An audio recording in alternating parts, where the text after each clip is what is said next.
आज के मुख्य समाचार। मणिपुर की अमानवीय घटना को लेकर बस्तर बंद का रहा व्यापक असर। सर्व आदिवासी समाज द्वारा किया गया था आह्वान। तीसरे सावन सोमवार को शिवालयों में उमड़ी भक्तों की भीड़।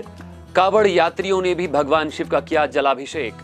शहर के ज्यादातर लोग आई फ्लू की चपेट में। नेत्र रोग विशेषज्ञ ने बताए बचाव के उपाय। और कांगेर घाटी राष्ट्रीय उद्यान का तीरथगढ़ में मनाया गया स्थापना दिवस। कर्मचारी हुए सम्मानित। This program is brought to you by VD Pharmaceuticals, Journey towards Health। दिन भर की खबरों के साथ मैं हूं मोहम्मद अमीन लीला। आइए बढ़ते हैं खबरों की ओर। मणिपुर की घटना के विरोध में सर्व आदिवासी समाज द्वारा सोमवार को नगर बंद का व्यापक असर शहर में देखा गया। बस्तर चेंबर ऑफ कॉमर्स के समर्थन के बाद शहर की पूरी दुकानें सुबह से ही बंद रही। दुकानें बंद रहने से शहर के गली मोहल्ले, मुख्य चौक चौराहों में वीरानी छाई रही। सुबह से ही व्यापारी अपनी अपनी दुकानें और व्यापारिक प्रतिष्ठान बंद करते हुए दिखे। दोपहर 3 बजे के बाद मेडिकल और अन्य दुकानें खुली हुई दिखी। इस संबंध में पूरी जानकारी देते सर्व आदिवासी समाज के संभागीय अध्यक्ष प्रकाश ठाकुर ने क्या कहा, आइए सुनते हैं। जी भैया, बताएंगे, परिचय देते हैं। मैं प्रकाश ठाकुर, अध्यक्ष सर्व आदिवासी समाज बस्तर संभाग। आज हम पूरे बस्तर संभाग में मणिपुर जो घटना हुआ था उस घटना को लेकर के आज पूरे बस्तर संभाग में बंद का आह्वान किए थे, और जिसमें सफलतापूर्वक सभी जिलों में सफलतापूर्वक बंद रहा। और साथ ही ये कहा हम इसलिए बस्तर चेंबर ऑफ कॉमर्स और जितने भी जिले के जो व्यावसायिक संगठन हैं, मैं उनको धन्यवाद देता हूं जो इस ऐसा जो गंभीर मामले को लेकर के इन लोगों ने हमारा जो सहयोग किए हैं।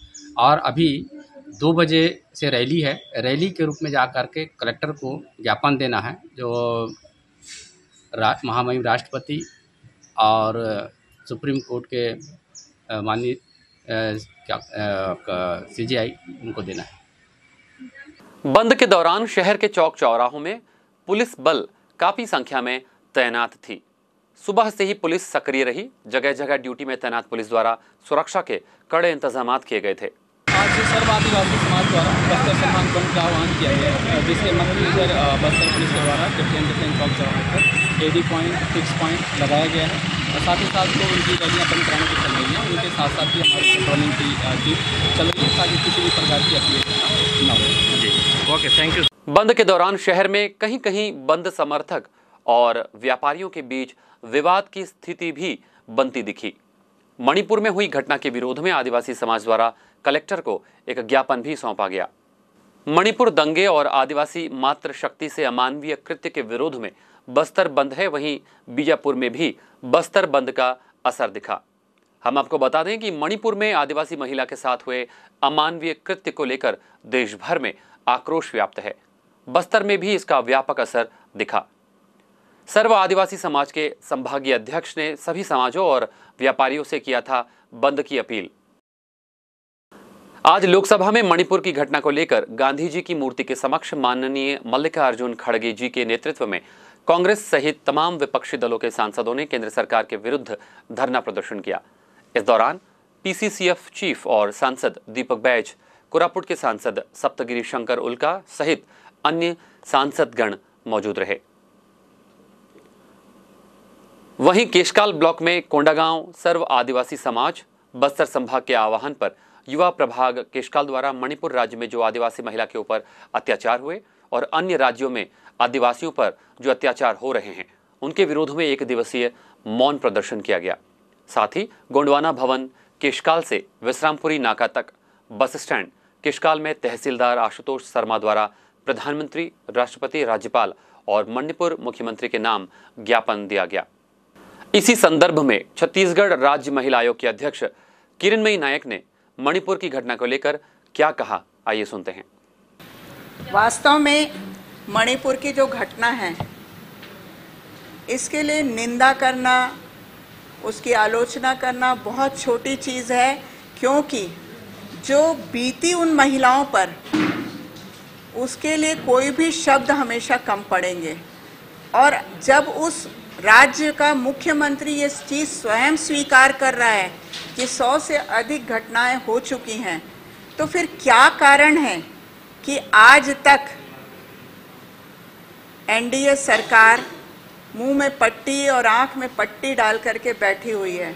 मैंने तो उस दिन भी कहा था कि माननीय महामहिम राष्ट्रपति महोदय को इसको स्वतः संज्ञान लेना चाहिए, वहाँ पर खुद जाना चाहिए। माननीय महामहिम राज्यपाल मणिपुर, जो हमारे छत्तीसगढ़ की भी राज्यपाल थी, उन्होंने भी वहाँ पर अपनी वेदना व्यक्त की है। वहाँ के कई विधायक, जो सत्ताधारी विधायक हैं, वो अपनी वेदना व्यक्त कर रहे हैं और उसके बाद इस तरह की घटनाओं पर रोक लगाने या एक्शन लेने के लिए कोई भी जिम्मेदारी नहीं कर रहे हैं। तो इसमें हम लोग बोल ही सकते हैं, क्योंकि हर बार जितनी भी अग्नि परीक्षा होती है, जितनी भी घटनाएं होती हैं, उनका शिकार केवल महिलाएं ही बनती आ रही पुरातन काल से लेकर आज तक। तो इस पर हर एक व्यक्ति की जिम्मेदारी है कि मुखर हो करके बोले, अपनी अपील करे। संभव हो तो देश के प्रधानमंत्री, देश के गृह मंत्री, जो शायद अभी छत्तीसगढ़ में हैं, उनके कान पर यदि जूं रेंग जाए तो मैं चाहूँगी कि वो इस पर एक्शन ले। परंतु मुझे लगता है कि उन्होंने बिल्कुल पिघला शीशा डाल करके अपने कानों को बंद कर रखा है। आँखों पर ऐसी पट्टी है कि उनको मणिपुर दिखाई ही नहीं देता है। वो केवल उथली और छिछली राजनीति करने के लिए मुद्दे को डाइवर्ट करने की कोशिश कर रहे हैं। पर यहाँ ये भी बता दूँ, खासतौर से छत्तीसगढ़ की बात, छत्तीसगढ़ में किसी भी महिला अपराध पर किसी भी जिले के एसपी या टीआई के द्वारा यदि कोई ऐसी घटना पर एफआईआर न की गई हो, एक उदाहरण केंद्रीय गृह मंत्री जी यहाँ पर बता दें। ये मेरी एक उनको खुली चुनौती है। आप हवाई बातें ना करें, आप कोई भी एक ऐसी घटना बता दें जिस पर यहाँ के पुलिस प्रशासन या राज्य प्रशासन ने एक्शन ना लिया हो। मैं इस बात को दावे के साथ इसलिए भी कह सकती हूँ कि यहाँ पर हमारे पास छोटी छोटी कंप्लेंट आती है, आप जैसे मीडिया के साथियों की कोई न्यूज़ आती है, हम उसको सुओ मोटो कॉग्निजेंस में लेते हैं। पुलिस की कार्रवाई यदि होती भी रहती तो भी हमारे सदस्य वहाँ जा कर के विवेचना करते हैं, जा कर के मिल के आते हैं, पीड़िताओं से मिल कर के आते हैं, एफआईआर हुई है कि नहीं हुई है इसकी भी तस्दीक करते हैं, बात भी करते हैं। तो मैं उनसे कहती हूँ कि कम से कम आप एक बार जाइए तो मणिपुर। क्या डर लग रहा है कि आपको वहाँ की जनता घेर लेगी, कि आपके वहाँ की जनता कुछ पकड़ के पिटाई कर देगी?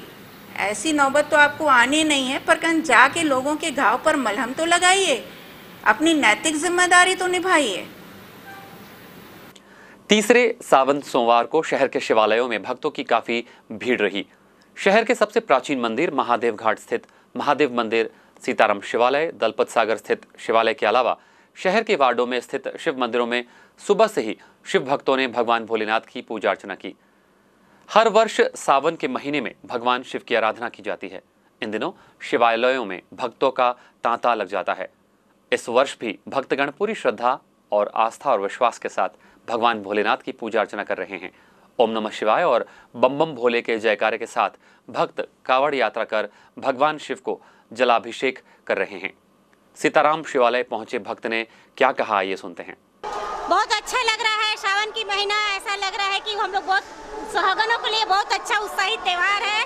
बहुत खुश हैं सुहागन लोग भी और अन्य लोग भी।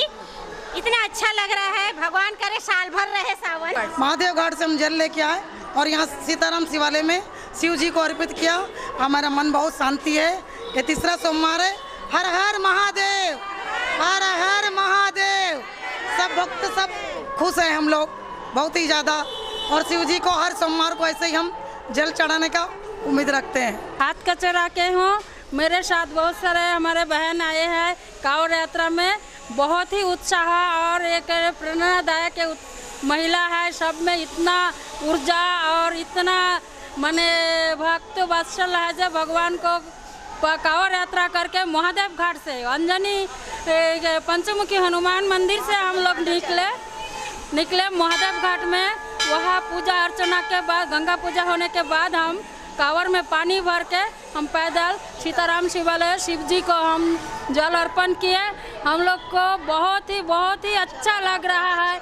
ऐसा कार्यक्रम आगे भी हमेशा होते रहे, यही उम्मीद है। हम बहन लोग को बहुत ही प्रेरणा और शक्ति मिलता है। हर हर। कैसा एक्सपीरियंस रहा? गोविंद वर्मा नाम है मेरा। श्री श्री अंजनेश्वर देवालय मंदिर से हम द्वितीय वर्ष निकाले हैं कांवड़ यात्रा, महिलाओं और बच्चों का कांवड़ यात्रा। यह द्वितीय वर्ष रहा और बहुत ही अच्छा रहा और बहुत ही हर्ष उल्लास के साथ महिलाएं शिव जी का जल अभिषेक करके आनंद लिया। सुनाई में आया था कि इसमें आप देवड़ा भी गए थे। हाँ, तो वहाँ का कैसा एक्सपीरियंस? देवड़ा का भी बहुत ही अच्छा एक्सपीरियंस था। पूरे जगदलपुर शहर के लोग गए थे, वहाँ का भी बहुत अच्छा था। महिलाएं और सब मिलकर, बच्चे महिला सब मिलकर गए थे, वहाँ का भी बहुत अच्छा था। इस वर्ष पूरे 12 वर्ष के बाद ऐसा दुर्लभ संयोग बना है कि सावन कुल 59 दिनों का है। इसका सबसे बड़ा कारण अधिक मास का होना है। सावन में कांवड़ यात्रा का बहुत अधिक महत्व है। महादेव घाट के समीप इंद्रावती नदी से भक्तजन जल भगवान शिव को जलाभिषेक किया।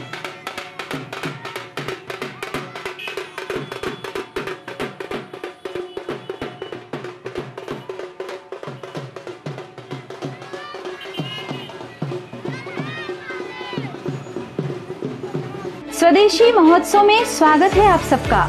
स्वदेशी खादी महोत्सव आपके लिए, आपके परिवार के लिए 18 जून से जगदलपुर की सेवा करता हुआ स्वदेशी महोत्सव आपके लिए लाया है कश्मीर से कन्याकुमारी तक के खालिस देसी और पारंपरिक सामान।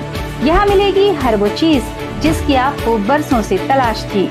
जगदलपुर में दंतेश्वरी मंदिर के सामने स्वदेशी खादी महोत्सव एक भव्य पारिवारिक प्रदर्शनी और बिक्री केंद्र। सुबह 10 बजे से रात्रि 9 बजे तक आपकी सेवा में तत्पर। सामान ऐसा जो आपका दिल चुरा ले। लिख लीजिए, हमारा नंबर काम आएगा। इन दिनों शहर में आई फ्लू कहर बरपा रहा है। आई फ्लू एक नेत्र रोग है जिसे वायरल कंजक्टिवाइटिस के रूप में भी जाना जाता है। यह एक आम आंखों का संक्रमण है जिसका सामना हम अपने जीवन में कभी न कभी जरूर करते हैं। यह संक्रमण आंखों में जलन पैदा करता है और ऐसी स्थिति पैदा करता है जब किसी व्यक्ति की आंखों में दर्द होने लगता है। वायरल कंजक्टिवाइटिस आम सर्दी के लिए जिम्मेदार वायरस में से एक है। इससे प्रभावित महामारी भी हो सकती है। इस संबंध में नेत्र रोग विशेषज्ञ डॉक्टर अक्षय पाराशर ने क्या कहा, आइए सुनते हैं। अभी जो मौसम चल रहा है उसमें पिंक आई यानी कंजक्टिवाइटिस नामक बीमारी, कंजक्टिवाइटिस इसे पिंक आई भी कहते हैं, आंखों में होने वाला एक सबसे सामान्य संक्रमण है।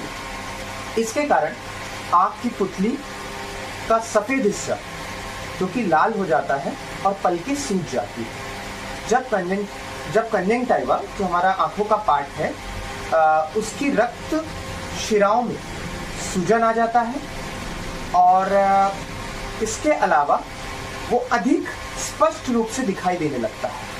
इसी कारण से आपकी आंखों का सफेद हिस्सा लाल या गुलाबी हो जाता है।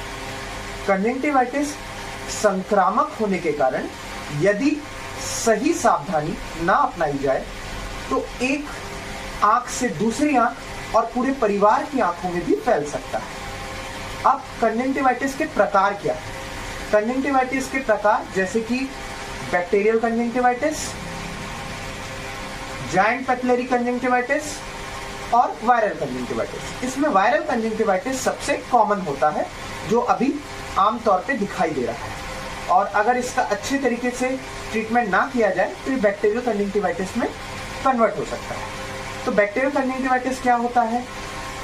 इसके कारण आमतौर पर दोनों आंखें प्रभावित हो जाती हैं और आंखों से बहुत ज़्यादा पानी आने लगता है, मवाद और म्यूकस भी निकलता है।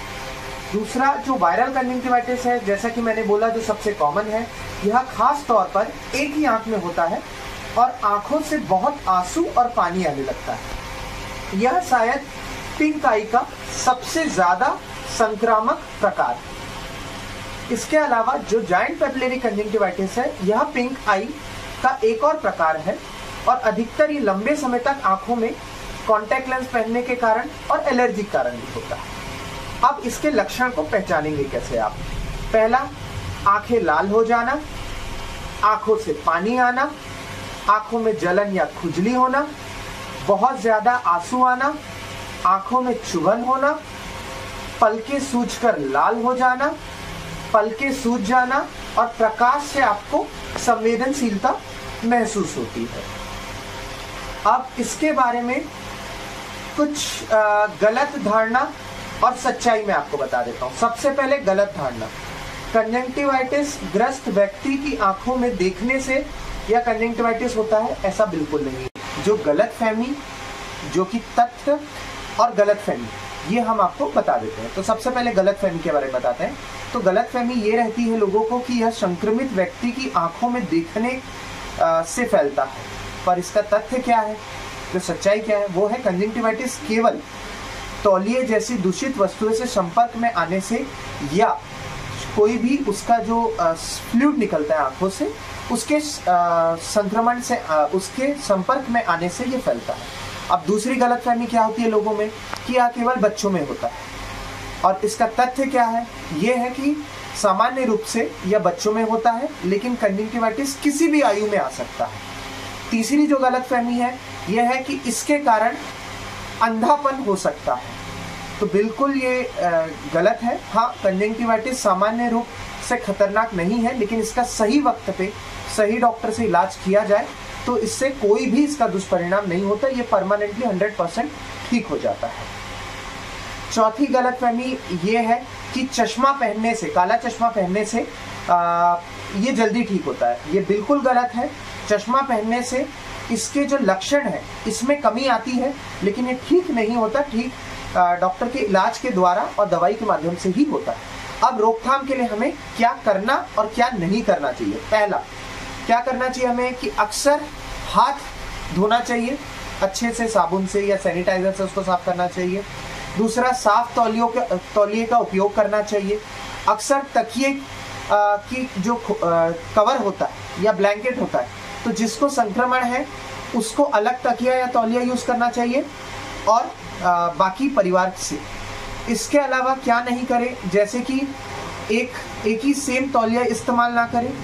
मेकअप का अगर कोई सामान है महिलाओं में तो उसको सेम उपयोग ना करें, और हाथों को अच्छे से धोएं और आँखों को बिल्कुल ना मलें। पिंक आई हुआ तो आपको क्या करना चाहिए। पहला, सबसे पहले आँखों को किसी भी स्राव से मुक्त रखिए, यानी कि कोई भी मवाद या आपके आंखों में आ रहा है तो उसको अच्छे वाइप्स से, जो आंखों के वाइप्स मिलते हैं उससे क्लीन कीजिए। गर्म सेक, जैसे वार्म कंप्रेसर जिसे बोलते हैं, उसका उपयोग कीजिए।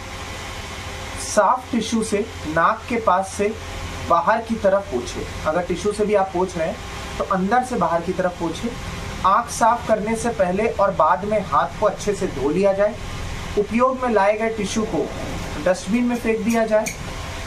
हर आँख के लिए अलग अलग कंप्रेस करना है। मैंने जो गरम सिकाई बोला वो दोनों आँख में अलग अलग करना है। और आई ड्रॉप्स और टैबलेट निर्देश अनुसार, जैसे डॉक्टर आपको बताए उस तरीके से और उसी फ्रीक्वेंसी में अपनी दवाइयों को इस्तेमाल करें। अब आँखें ठीक होने तक दवाइयों को या जो भी मैंने आपको अभी इंस्ट्रक्शंस दिए हैं उसको टालने की कोशिश ना करें। स्कूल या काम पर अगर ज़्यादा सीवियर है तो ना जाएं, और कॉन्टैक्ट लेंस अगर आप उपयोग करते हैं तो उसको ना पहनें। अगर पीला या हरा मवाद निकलता है, अधिक बुखार या कपकपी आती है, प्रकाश को देखने से आंखों में दर्द होता है या आप प्रकाश के प्रति संवेदनशीलता होती है, देखने में कठिनाई होती है, या आंखों की पलक आसपास में चिपक रहा है या बहुत ज़्यादा सूजन है, तो कृपया करके अपने डॉक्टर, जो कि आई स्पेशलिस्ट या आँखों के जो डॉक्टर होते हैं, उन्हीं को कृपया करके अपने नज़दीकी आँख के अस्पताल में दिखाइए। इसके अलावा अगर आई ड्रॉप का उपयोग कैसे करें। आई ड्रॉप का उपयोग सबसे पहले हाथ धोएं, लेट जाएं या सिर को पीछे झुकाकर बैठें, दोनों आँखों को खोलें और ऊपर देखें। एक उंगली से नीचे अपनी पलक को नीचे खींचें और बोतल को दूसरे हाथ से आँख से पकड़कर डाला जाए। आँख या पलक को बोतल से बिल्कुल छूना नहीं है। बोतल से आई ड्रॉप को निचली पलक में डालें और आँखों को 5 मिनट तक बंद रखें। इसके अतिरिक्त बूंदों को अगर आता है, अगर 2 बूंद या उससे अतिरिक्त डाल दें तो हल्के से टिश्यू पेपर से उसे पोंछ दें। अलग आई ड्रॉप का उपयोग 5 मिनट के अंतराल में करें, मतलब दूसरा आई ड्रॉप आप 5 मिनट के बाद डालेंगे। आपको कंजंक्टिवाइटिस यानी पिंक आई के बारे में जो जानकारी दी है, कृपया करके हमारे शहर में ये बहुत ज़्यादा, सिर्फ शहर ही नहीं बाहर भी बहुत ज़्यादा ये फैल रहा है। तो कृपया करके मैंने जो आपको उपयोगिता के चीज़ें बताए हैं वो आप फॉलो कीजिए। और सबसे ज़रूरी बात, कृपया करके अपने नेत्र विशेषज्ञ यानी कि आई स्पेशलिस्ट और अपने नज़दीकी अस्पताल को बताइए। और बहुत बहुत धन्यवाद आपको आपका यह सुनने के लिए। Swadeshi Khadi Festival welcomes you and your family to their exclusive exhibition from June 18th onwards in front of Danteshwari Temple, Jagdalpur, where you can find all special and unique items of your family needs under one roof. Come explore and shop indigenous and exceptional products with a traditional touch from all states of India, which will steal your heart for sure. For more details, contact 9300-035-634, 700-619095 and 7081-890396. Every day from 10 a.m. to 9 p.m. in front of Danteshwari Temple. और अब एक खबर अंबिकापुर से। सरगुजा जिले में बारिश न होने से अंबिकापुर नगर निगम की चिंता बढ़ गई है। बारिश नहीं होने से अंबिकापुर नगर निगम क्षेत्र में रहने वाले लोगों की पेयजल संकट गहराने लगी है। दरअसल निगम क्षेत्र में रहने वाले लोगों की प्यास बुझाने वाला बाकी डैम में भी पानी बहुत कम है। निगम क्षेत्र के 60% आबादी बाकी डैम के पानी से आश्रित रहता है। नगर निगम ने सुबह एक पाली में पानी सप्लाई करने का फैसला लिया है। जानकारी लगने पर क्षेत्रीय विधायक और डिप्टी सीएम टीएस सिंहदेव बाकी डैम पहुंचे और डैम का निरीक्षण किया। इस दौरान उनके साथ कलेक्टर, पीएचई विभाग के अधिकारी, पुलिस के अधिकारी और जनप्रतिनिधि मौजूद रहे। वहीं कलेक्टर ने कहा, आने वाले कुछ दिनों में बारिश नहीं होने पर विकराल स्थिति होने वाली है, लेकिन वैकल्पिक व्यवस्था की जा रही है ताकि लोगों को पानी की समस्या ना हो। वहीं निरीक्षण के दौरान डिप्टी सीएम ने कहा, आज तक बाकी डैम की ऐसी स्थिति कभी नहीं देखी। डैम में करीब 10 दिन का ही पानी शेष बचा है। बारिश नहीं होती है तो अंबिकापुर नगर निगम में विकराल जल संकट गहरा सकता है। पानी नहीं गिर रहा, सबसे बड़ी जो समस्या है ये, ऐसा हम लोगों ने कभी नहीं देखा, जीवन भर में ऐसा नहीं देखा कि इस समय इतने पानी की कमी। मैंने इस स्थिति में बांकी बांध को जीवन में नहीं देखा। ये पहली बार देख रहे हैं कि इतनी ज़मीन खुली हुई दिख रही है, तो पानी का स्तर एकदम ही गिर गया है। इस परिस्थिति में शहर को कितना पानी दिया जा सकता है, ये रायपुर में भी कई जगह से मेरे पास भी खबर आई कि दिक्कत हो रही है, नागरिकों को काफ़ी परेशानी हो रही है। यहाँ से हम कितना सप्लाई कर सकते हैं उसको देखने के लिए 2 बातें अभी यहाँ देखने में आई कि एक, जितना पानी अपने को दिख रहा है 1.5 मीटर करीब सिल्ट हो गया है गेट के पास, तो वो 1.5 मीटर अगर मिट्टी निकाल दी जाती है तो उतना और पानी आपको मिल जाएगा। और हफ्ता 10 दिन के लिए बिना बरसात आए, हफ्ता 10 दिन के लिए पानी यहाँ उपलब्ध रहेगा। उसके बाद अगर बरसात नहीं आती है तो बड़ी दिक्कत हो सकती है। सरगुजा ज़िला जो है पूरे प्रदेश में रेड जोन में आ गया है और एकमात्र ऐसा ज़िला है जो रेड जोन में आ गया है। करीब 45% की बारिश पिछले 10 वर्षों की तुलना में यहाँ पे हुई है। कुल मिला के अंबिकापुर, दरिमा और लुंड्रा तहसील जो है इसमें सबसे ज़्यादा अफेक्टेड तहसीलें हैं और बाकी जलाशय इसी तहसील में आता है। तो यहाँ से जो पानी की सप्लाई बाकी से होती है वहीं हम लोग देखने के लिए आए थे। साथ में माननीय उप मुख्यमंत्री जी और सभी नगर निगम के मेयर साहब, निगम के कर्मचारी, बाकी डैम के अधिकारी, इरिगेशन के अधिकारी, एसपी महोदय, सभी लोग हम लोगों ने इसका जायज़ा लिया और ये अभी आकलन करके हुआ है कि अभी पानी की जो जितना है वॉल्यूम ऑफ पानी अगर देखा जाए तो 10-12 दिनों के लिए, अगर पानी बिल्कुल नहीं होता है तो 12 दिनों के लिए अगर प्रॉपर ड्रेजिंग करके, डीसिल्टिंग करके पानी की व्यवस्था कराई जा सकती है। उसके लिए अधिकारियों को निर्देश दे दिया गया है और अभी हमारा प्रयास ये है कि जो 9 टंकियां हैं जिसमें कि अभी भारी किल्लत हो रही है, क्योंकि तकिया फिल्टर प्लांट तक पानी नहीं पहुंच पा रहा है, वो पानी पहुंचाने का प्रयास करें कि कम से कम एक समय का पानी प्रॉपर निगम वासियों को मिल पाए।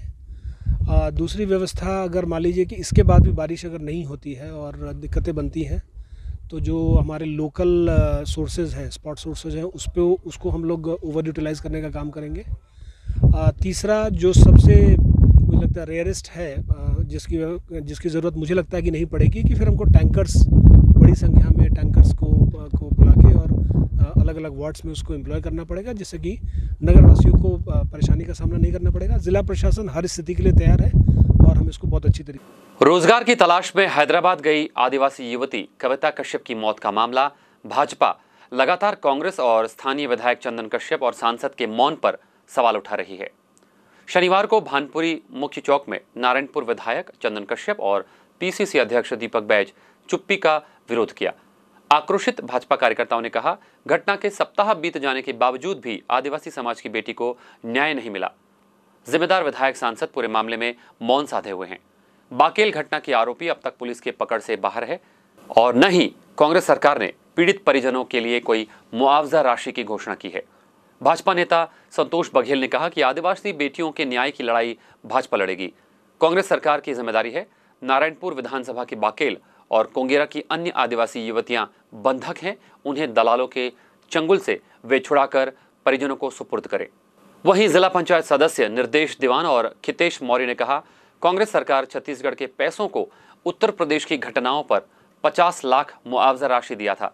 अब स्थानीय बेटियों की मौत पर विधायक सांसद कब तक मौन रहेंगे?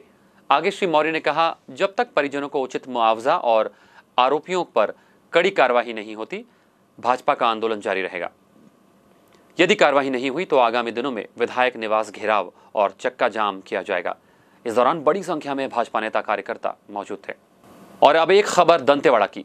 छत्तीसगढ़ में बस्तर संभाग से 2008 विधानसभा चुनाव में एकमात्र सीट दंतेवाड़ा ही भाजपा जीत पाई थी और इस सीट पर भीमा मंडावी को विजय प्राप्त हुई थी।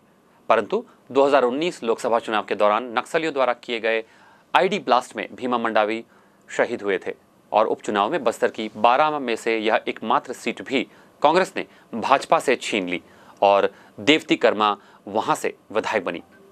दंतेवाड़ा सीट को वापस अपने पाले में करने लगातार भाजपा के दिग्गज नेता दंतेवाड़ा प्रवास पर आ रहे थे और इसी तारतम्य में रविवार को विधानसभा विस्तार योजना के प्रदेश प्रभारी और पूर्व संगठन महामंत्री राम प्रताप सिंह और सह प्रभारी रूपनारायण सिन्हा ने दंतेवाड़ा पहुंचकर भाजपा पदाधिकारियों और कार्यकर्ताओं से मुलाकात कर संगठन द्वारा मंडल और बूथ स्तर पर चल रहे कार्यक्रम और शक्ति केंद्र तथा विस्तारकों की स्थिति के बारे में चर्चा कर उनके साथ विचार विमर्श किया।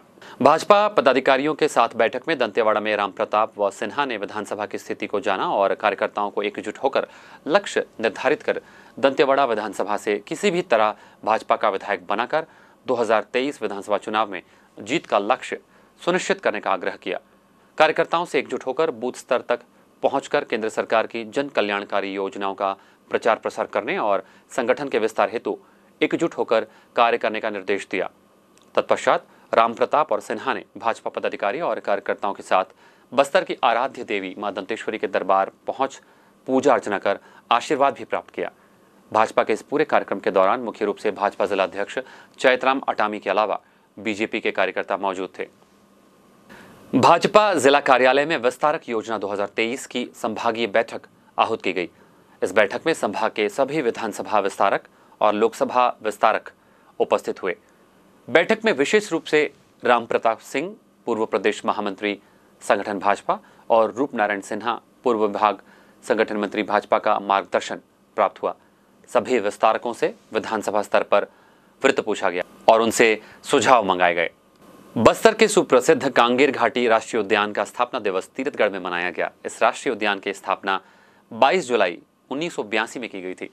कार्यक्रम में कांगेर घाटी राष्ट्रीय उद्यान के प्रबंधन एवं संरक्षण, इको टूरिज्म में विशेष योगदान देने वाले इको विकास समिति के सदस्य, जीपसी सफारी संचालक, नेचर गाइड, मैना मित्र, मगर मित्र, पेट्रोलिंग गार्ड और मैदानी कर्मचारियों को भी सम्मानित किया गया। कार्यक्रम के मुख्य अतिथि सीसीएफ मोहम्मद शाहिद ने कहा कि कांगेर घाटी आने वाले हर पर्यटक यहाँ की खूबसूरती से मंत्रमुग्ध हो जाते हैं। साथ ही उन्होंने कहा कि उद्यान में पर्यटकों द्वारा प्लास्टिक के इस्तेमाल को रोकने और जागरूक करने लोगों से अपील की। कार्यक्रम में कांगेर घाटी राष्ट्रीय उद्यान के निदेशक धम्मशील गणवीर ने कहा कि सभी लोगों के सतत प्रयास से घाटी को विश्व मानचित्र में स्थापित होने में नई दिशा मिल रही है। प्राकृतिक खूबसूरती, जैव विविधता और आदिवासी संस्कृति का अनूठा मेल है कांगेर घाटी, जो देश और विदेश के पर्यटकों को लुभा रहा है। आइए चलते चलते एक बार फिर से नजर डालते हैं आज की हेडलाइंस पर। आज के मुख्य समाचार। मणिपुर की अमानवीय घटना को लेकर बस्तर बंद का रहा व्यापक असर। सर्व आदिवासी समाज द्वारा किया गया था आह्वान। तीसरे सावन सोमवार को शिवालयों में उमड़ी भक्तों की भीड़। कांवड़ यात्रियों ने भी भगवान शिव का किया जलाभिषेक। शहर के ज्यादातर लोग आई फ्लू की चपेट में। नेत्र रोग विशेषज्ञ ने बताए बचाव के उपाय। और कांगेर घाटी राष्ट्रीय उद्यान का तीरथगढ़ में मनाया गया स्थापना दिवस। कर्मचारी हुए सम्मानित। बस्तर की बात में आज बस इतना ही। कल आपसे फिर होगी मुलाकात कुछ और ताजा तरीन खबरों के साथ। तब तक के लिए हमें दीजिए इजाजत। नमस्कार। This program was brought to you by VD Pharmaceuticals. Journey towards health.